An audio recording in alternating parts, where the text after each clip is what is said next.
लोग करते हैं तिर्यक तड़ासन।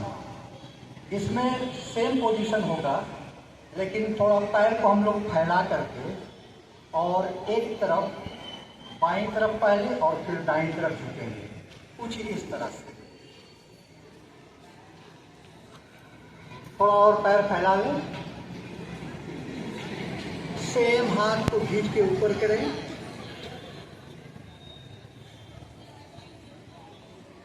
और सांस खींचते हुए बाईं तरफ झुकें। बाएं किधर है?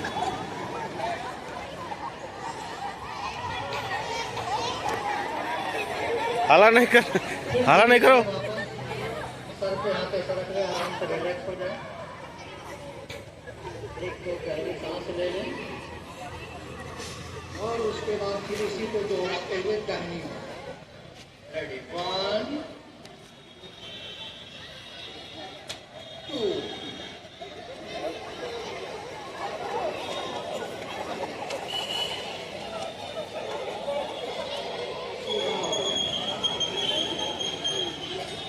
फिर रिलैक्स, हाथ को नीचे कर लें। एक बार फिर से इस आसन को अच्छे से हम लोग दोहराते हैं। 1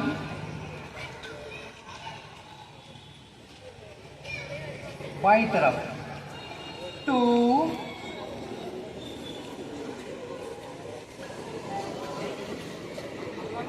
सीधा हो जाए, रिलैक्स, अगेन, फिर 3 4।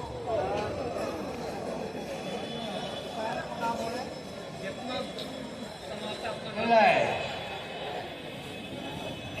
ये प्रथम 2 आसन आपके कमर में, रीढ़ की हड्डियों में और थाई में खिंचाव लाता है, जो कई समस्याओं फोटो खींच रहे हैं ना, फोटो। अगला आसन है त्रिकोण आसन। इसमें हम लोग पैर को फैला करके तिरछा होते हैं। पैर को फैला लें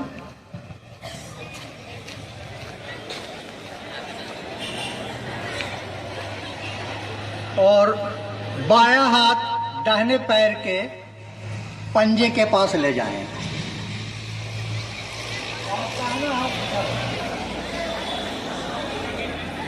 और इसमें हाथ को देखना है, हाथ को देखें, हाथ सीधा रखें, हाथ सीधा रखें और हाथ को देखें।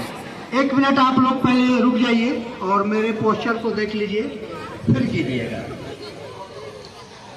पैर ऐसे फैलाना है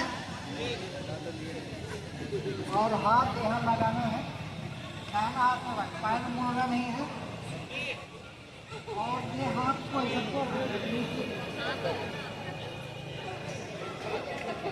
चलिए शुरू करते हैं। हाथ को देखना है, पैर फैला लीजिए, बाएं हाथ ले जाइए, 1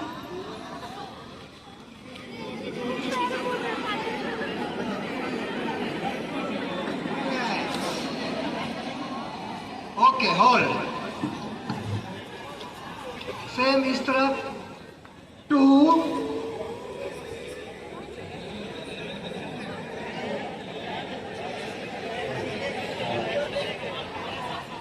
रिलैक्स और एक बार दोहराएंगे, 3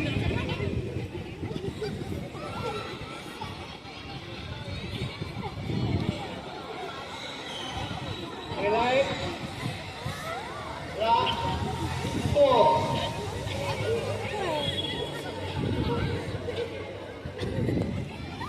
ओके,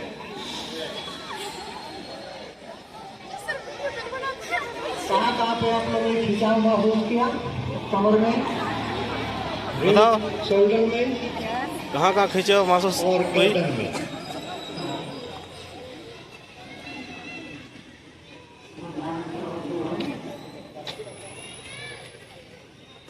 में समस्या होती है। देखे होंगे कई लोग गला में पट्टा लगा के घूमते हैं, वो बीमारी मैं भूल रहा हूँ। वास्तव में जो गर्दन की हड्डी है वो रिंग की तरह से है, वो एक हड्डी नहीं है, कई हड्डी है, वो रिंग की तरह से है। उसमें से कोई जब डिसलोकेट हो जाता है, बाहर हो जाता है, तो वो बीमारी उत्पन्न होती है। तो ये गर्दन की मसल्स को मजबूत बनाता है और सर्वाइकल स्पॉन्डिलोसिस कहते हैं, सॉरी मैं भूल रहा था बीमारी। तो ये स्पॉन्डिलोसिस की समस्या से निजात मिलता है। अब हम लोग एक आसन करेंगे, उसका नाम है वीरभद्र आसन। इसमें पैर को फैला लेंगे,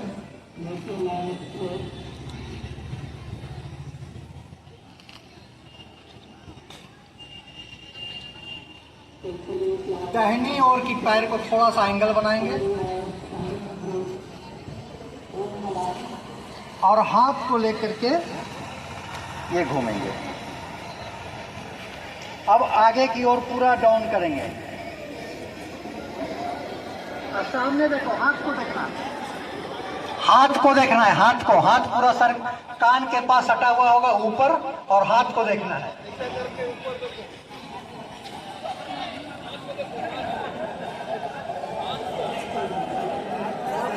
हाथ को देखो, इधर दिखता है। सेम पोजीशन दूसरी ओर, इसको वॉरियर पॉज भी बोलते हैं, वीरभद्र आसन।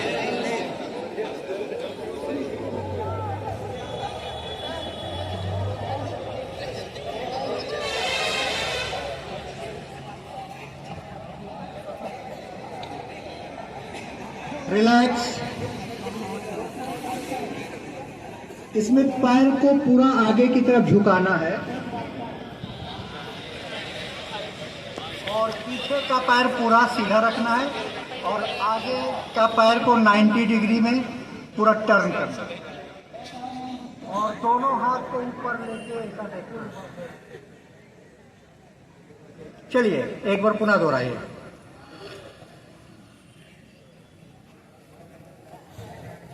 रेडी।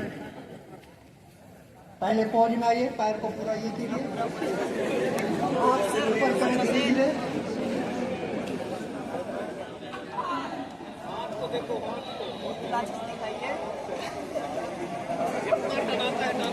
रिलैक्स। फिर टर्न हो जाए उल्टा तरफ से,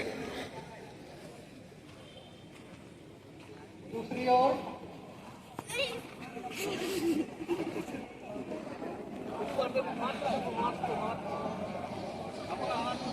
ओके।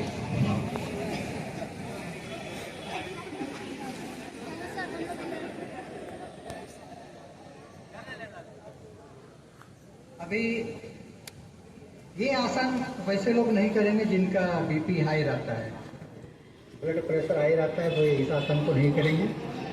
और ये खड़े होकर करने वाला आज का लास्ट आसन मैं बता रहा हूँ, जो यंग लड़के लड़कियाँ इसको जरूर करेंगे।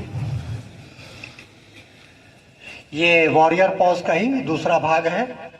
इसमें पैर को पहले आपको उठा लेना है,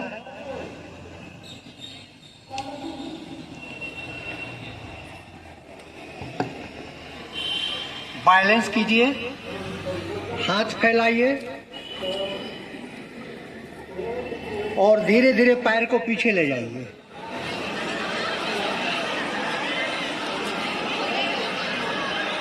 होल्ड कीजिए, वापस अभ्यास करेंगे तो हो जाएगा।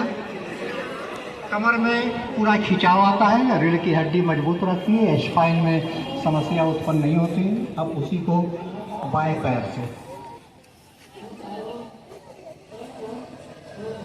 पहले बैलेंस कर लें, फिर धीरे धीरे ले जाए जितना हो सकता है।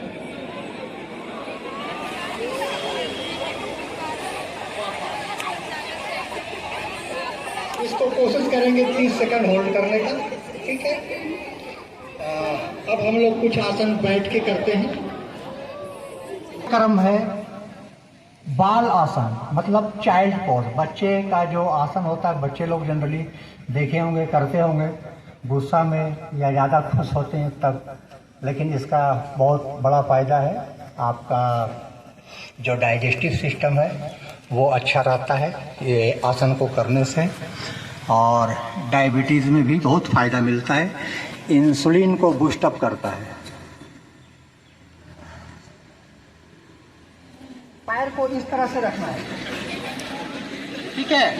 तो पैर को पीछे की तरफ मोड़ करके बैठ जाइए।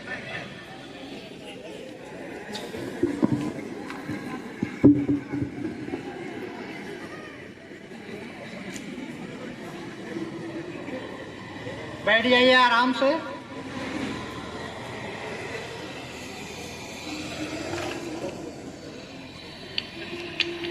और ये घुटने को थोड़ा सा क्लोज,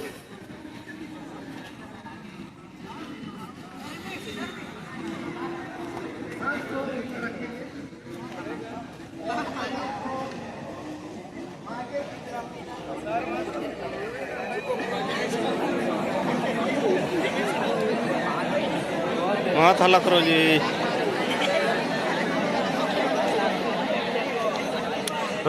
करो करो। धीरे वापस आ जाए। जब आप झुके हुए होंगे तब ब्रीथ को ऑफ करना है, सांस को बाहर छोड़ते हुए झुकना है, ठीक है? रेडी?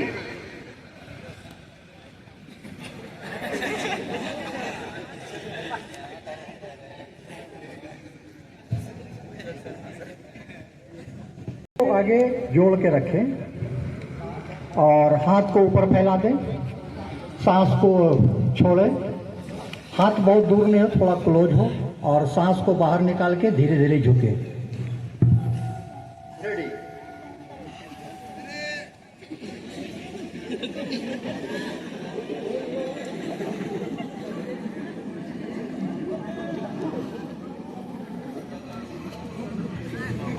वापस इस आसन को 3 बार दोहराना है। आज हम लोग सिर्फ सीख रहे हैं, योग दिवस के अवसर पे। घर में आप इसका प्रयोग करेंगे। अब अगला आसन है पद्मासन। पद्मासन में एक पैर को उठा के अपने दूसरे थाई में लगाइए, फिर पुनः दूसरे पैर को उठा के आप थाई में लगाइए और आराम से बैठ जाइए।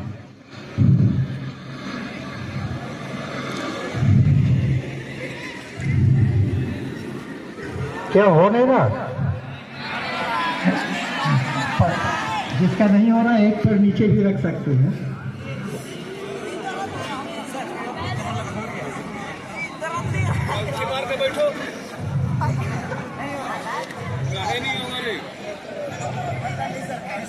और इसमें थोड़ी देर बैठ के रिलैक्स होंगे।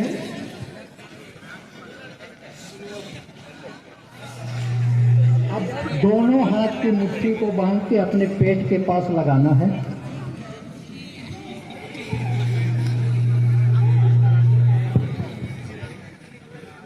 और आगे की तरफ झुकना है, सांस छोड़ते हैं।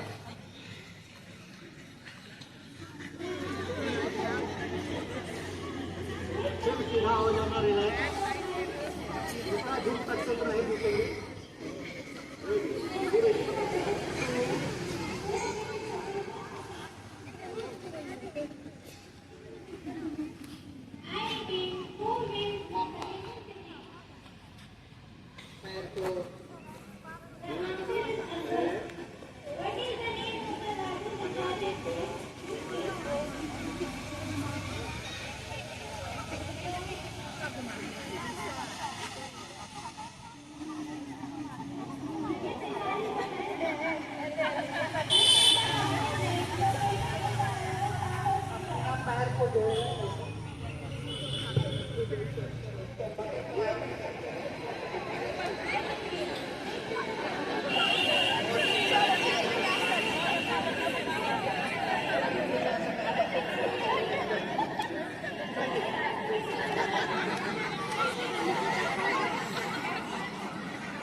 जगह नहीं है इसलिए हम लोग कुछ आसन को छोड़ रहे हैं, लेकिन बैठ के किए जाने वाले कुछ आसन को हम लोग जरूर करेंगे। अभी वज्रासन में बैठ जाएं। वज्रासन इस तरह का आसन होता है।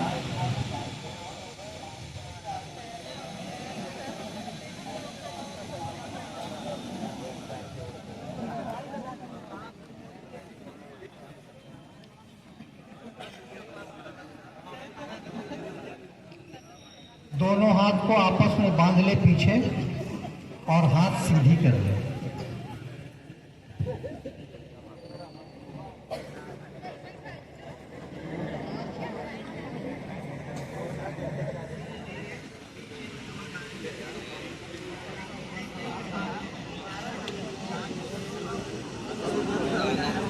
सीधा देखना है, लेकिन जितना झुक सकते झुके।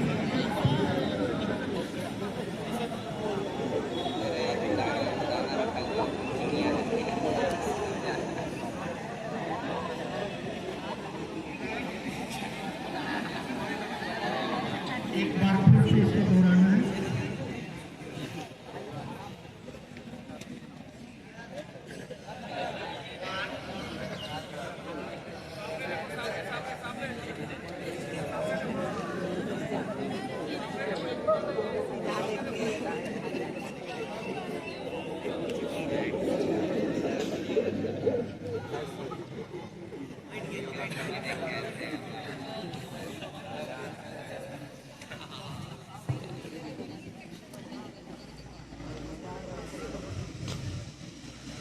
अब हम लोग आज के योग को ध्यान आसन के साथ समाप्त करेंगे। जैसा कि हम जानते हैं कि योग में कुल 7 प्रकार के होते हैं। यम, नियम, आसन, प्राणायाम, ध्यान, धारणा और अंत में होता है समाधि, जो बड़े बड़े ऋषि मुनि किया करते थे।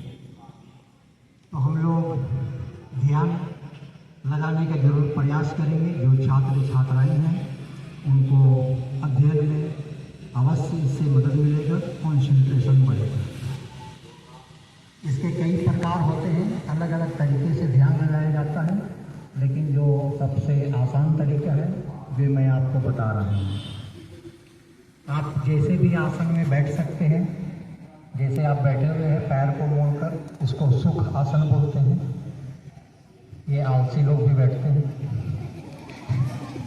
इसीलिए इसको सुख आसन बोलते हैं। और अगर हो सकता है तो आप पद्मासन में बैठ जाइए, या एक पैर को भी कम से कम ऊपर कर लें, और अगर हो सकता है तो दोनों को भी कर सकते हैं। ठीक है, दोनों हाथ को आप आपस में मिला करके नाभि के पास रखेंगे।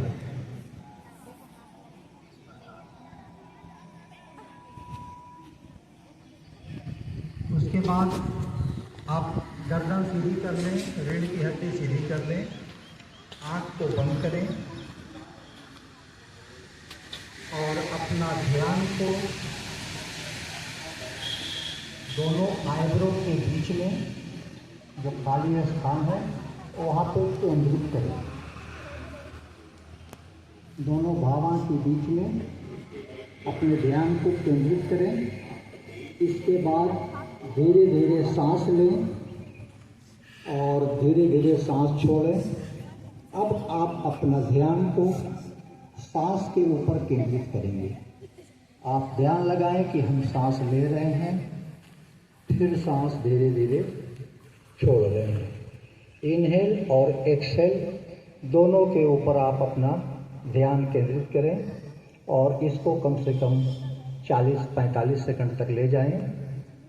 आपका ध्यान यहाँ वहाँ जरूर भटकेगा, लेकिन वापस आप उसको खींच के वहीं केंद्रित करें और अपने सांस लेने और छोड़ने के ऊपर में अपना ध्यान को केंद्रित करें। इस तरह से आप अपने रीढ़ की हड्डी को सीधी रखें, गर्दन सीधी रखें।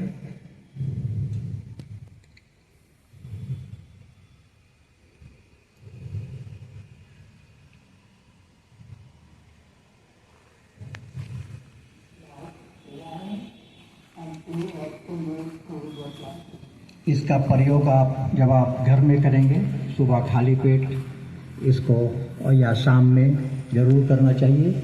इससे आपका कंसंट्रेशन बढ़ेगा, ध्यान केंद्रित होगा, पढ़ाई में भी मन लगेगा और मस्तिष्क स्वस्थ रहेगा, याददाश्त बढ़ेगा। ओके, वापस आ जाएं। तो विश्व योग दिवस के अवसर पर जो आज हमने कुछ किया और आप लोग यहाँ पे एकत्रित हुए और शांतिपूर्ण तरीके से, बहुत अच्छे तरीके से आपने आज के योगाभ्यास को करने में हमारी सहायता की। मुझे सुनने के लिए आप सबका बहुत बहुत धन्यवाद।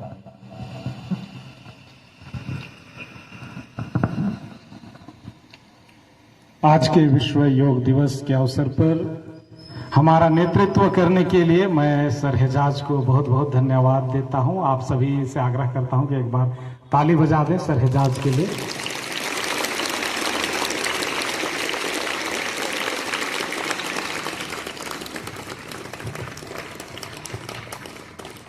इस तरह से योग करते रहने से शरीर स्वस्थ रहता है, मन चंगा रहता है और